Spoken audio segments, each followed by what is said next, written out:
ఈరోజు ఆంధ్రప్రదేశ్లో ఆడపిల్లలకి రక్షణ గురించి ఆలోచిస్తే చాలా బాధాకరంగా ఉంది. ఎందుకంటే ఎక్కడ చూసినా రేపులు, మర్డర్లు అండ్ ఆడపిల్లల కాలేజీ బాత్రూమ్స్లో హిడెన్ కెమెరాలు పెట్టి ఏ విధంగా పైశాచిక ఆనందం పొందుతున్నారో మనం చూస్తున్నాం. ఈరోజు నేరస్తులకి ఇంత ధైర్యం వచ్చింది అంటే దానికి ఈ ప్రభుత్వం సిగ్గుపడాలి.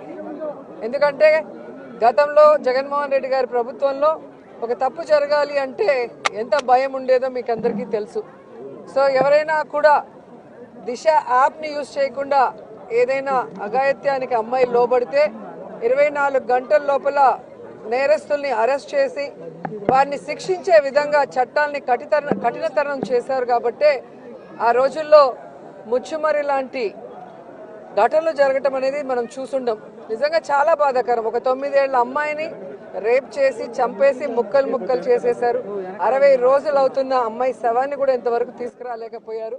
అసలు ఆ కుటుంబాన్ని పరామర్శించడానికి సీఎం గారు కానీ హోంమంత్రి గారు కానీ వెళ్ళలేదు అంటే కారణం ఏంటో నాకైతే అర్థం కాలేదు. ఎందుకంటే మదనపల్లిలో ఫైల్స్ దగ్ధమయ్యాయి అనగానే డీజీపీ గారిని స్పెషల్ ఫ్లైట్లో పంపించిన వాళ్ళు ఎందుకు ముచ్చుమరికి స్పెషల్ ఫ్లైట్లో డీజీపీ గారిని కానీ లేదా సంబంధిత మంత్రి గారిని ఎందుకు పంపించలేదు నాకు అర్థం కాలేదు.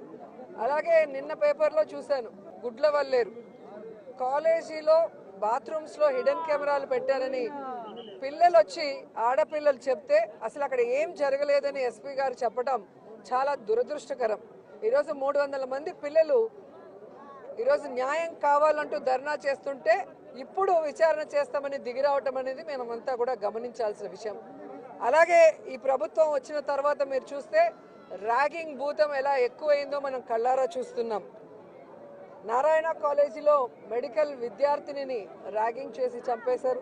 అలాగే కలికిరిలో జేఎన్టీయూలో విద్యార్థి ర్యాగింగ్ చేయడం వల్ల ఎలా ఆత్మహత్య చేసుకుందో గమనించాం.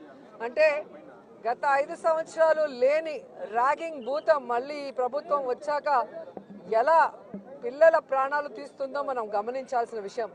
నేను ఈ ప్రభుత్వానికి ఒకటే చెప్పగలను, రెడ్ బుక్ రాజ్యాంగం మీద పెట్టిన దృష్టి ఇంట్రెస్ట్ పక్కన పెట్టి ఆడపిల్లకి రక్షణ కల్పించడంలో, గౌరవాన్ని కల్పించడంలో మీరు ముందుండాలని కూడా వాళ్ళని కోరుకుంటున్నాను.